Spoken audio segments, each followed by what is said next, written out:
నమస్తే, welcome to TV 786. మైనార్టీల సంక్షేమమే మా లక్ష్యం. చంద్రబాబు తన స్వార్థ రాజకీయాల కోసం రాయలసీమ లిఫ్ట్ ఇరిగేషన్ను నిలిపివేయడంతో రైతులు ఆగ్రహంతో ఉన్నారని వైఎస్సార్సీపీ నాయకులు పేర్కొన్నారు. కూటమి ప్రభుత్వంపై ఒత్తిడి తెచ్చి రాయలసీమ ఎత్తిపోతల పథకాన్ని పూర్తి చేయించే దిశగా వైఎస్సార్సీపీ అధినేత, మాజీ ముఖ్యమంత్రి వైఎస్ జగన్మోహన్ రెడ్డి ఆదేశాల మేరకు చేపట్టిన పోరాట కార్యక్రమాలపై రాయచోటి వైఎస్సార్సీపీ పార్టీ కార్యాలయంలో ముఖ్య నాయకులతో పత్రిక సమావేశం నిర్వహించారు. ఈ పత్రిక సమావేశానికి రాజంపేట ఎమ్మెల్యే ఆకేపాటి అమర్నాథరెడ్డి, మాజీ MLA Srikanth Reddy, Kadapa mayor Suresh Babu, Thamballapalli MLA Dwarakanathreddy, Ramesh Reddy మరియు మదనపల్లి నియోజకవర్గ సమన్వయకర్త నిస్సార్ అహ్మద్ పాల్గొన్నారు. ఈ సందర్భంగా నిస్సార్ అహ్మద్ మాట్లాడుతూ, జగన్మోహన్ రెడ్డి ఇచ్చిన పిలుపు మేరకు రాయలసీమకు న్యాయం జరిగే వరకు వైఎస్సార్సీపీ పోరాటం ఆగదని స్పష్టం చేశారు. వ్యవసాయ రంగం పట్ల చంద్రబాబు నిర్లక్ష్య వైఖరిని తీవ్రంగా విమర్శించారు. రాయలసీమతో పాటు నెల్లూరు జిల్లాలకు పోతిరెడ్డిపాడు ప్రాణవాయువులాంటిదని, ఈ ప్రాజెక్టును నిర్వీర్యం చేయడం ద్వారా మొత్తం రాష్ట్రానికే అన్యాయం జరుగుతుందని అన్నారు.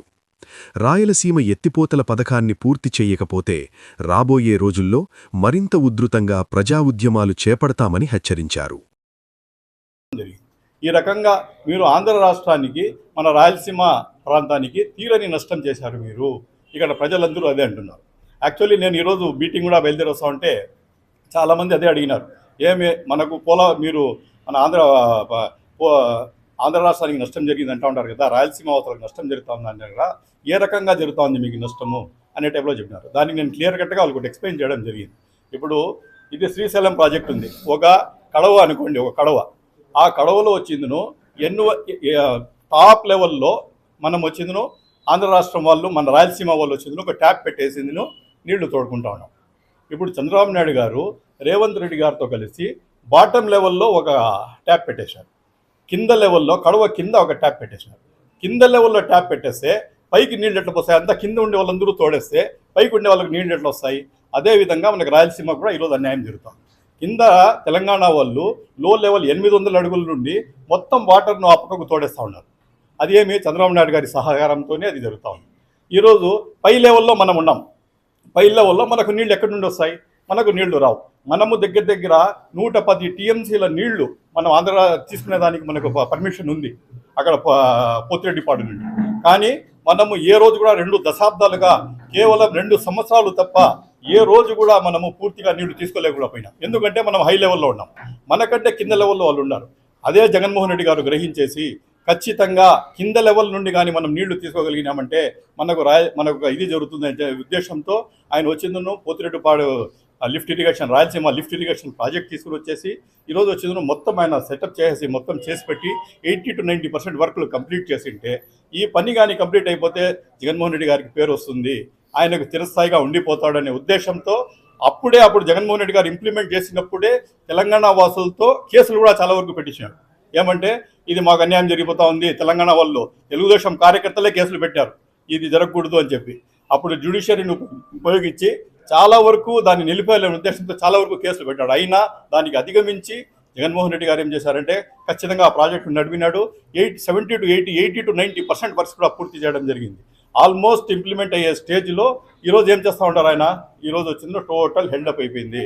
దాన్ని నిలిపేసి రకరకాలుగా అందరూ ఏమనుకున్నామంటే ఏదో వేరే ప్రాబ్లమ్స్ మీద నిలిచిపోయిందిలే అనే టైప్లో ప్రతి ఒక్కరికి ఉంటే అది జరిగింది ఏమంటే చీకటి ఒప్పందం కుదిరింది ఆయనకుందను మీనకు మన సీఎం తెలంగాణ సీఎం గారికి. ఈ రకంగా చేసేసుకొని మనకందరికీ ఇక్కడ వచ్చేందులో రాయలసీమ వాసుకు ద్రోహం చేశారు. ఈరోజు మనము ప్రతి ఒక్కరూ గ్రహించల్లా, మనకు జీవనాధారం అది ఎత్తిపోతల పథకం, అది రాయలసీమ లిఫ్ట్ ఇరిగేషన్ ప్రాజెక్ట్. కాబట్టి మనమందరూ దీన్ని కష్టపడేసేందును దీనికి 100% ఏ విధంగా పార్టీలకు అతీతంగా, కుల మతాలకు అతీతంగా. ఎందుకంటే నీళ్లు లేకపోతే మనం లేము. సాగునీరు కానీ త్రాగునీరు కానీ ఆ ప్రాజెక్ట్ కంప్లీట్ అయిపోతేనే మనకు ప్రతిదీ జరుగుతుంది. కాబట్టి ప్రతి ఒక్కరూ మనము పార్టీలకు అతీతంగా, కుల మతాలకు అతీతంగా ప్రతి ఒక్కరూ కూడా ఏకమై దీని గురించి పోరాడాలా. వైఎస్ఆర్ కాంగ్రెస్ పార్టీ కూడా అన్ని ప్రజా సంఘాలు కానీ, రైతు సంఘాలు కానీ ప్రతి ఒక్కరూ వచ్చేదో దీనికి తోడుగా నిలబడాలా.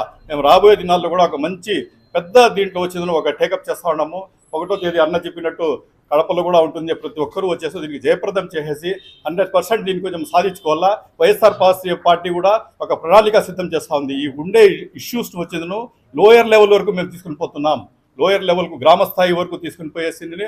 అన్ని మండల్ హెడ్ క్వార్టర్స్లో గ్రామ స్థాయిలో తీసుకువచ్చి ప్రజలకు జరిగిన అన్యాయంని మేము ఫస్ట్ వాళ్ళకి ఎక్స్ప్లెయిన్ చేస్తాం. ఏ రకంగా మీకు అన్యాయం జరిగింది. చాలా మందికి ఏ రకంగా అన్యాయం జరిగింది కూడా తెలియదు. ఎందుకంటే చంద్రబాబు నాయుడు గారు ప్రతిదీ మౌనంగా పెట్టేసి సైలెంట్గా ఉండిపోయినారు. ఏదైనా చేశామంటే అది చాలా దినాలు దాగదు, ఆటోమేటిక్గా బయటకు వస్తుంది. అది వచ్చింది రేవంత్ రెడ్డి గారి నోటి నుండి అది బయట వచ్చింది. కాబట్టి ప్రతి ఒక్కరు ఇప్పుడు అలర్ట్కి వచ్చి ప్రజల దగ్గరికి తీసుకుని పోయేసి మేము అలర్ట్ చేసేదాన్ని కూడా ఒక ప్రణాళిక రెడీ చేస్తున్నాం. కాబట్టి రైతు సంఘాలు కానీ ప్రజా సంఘాలు కానీ అన్ని పార్టీలలో కూడా మన రాయలసీమ మన హక్కు కాబట్టి ప్రతి ఒక్కరూ దీనికి తోడ్పాటు ఇస్తారని నమ్మకం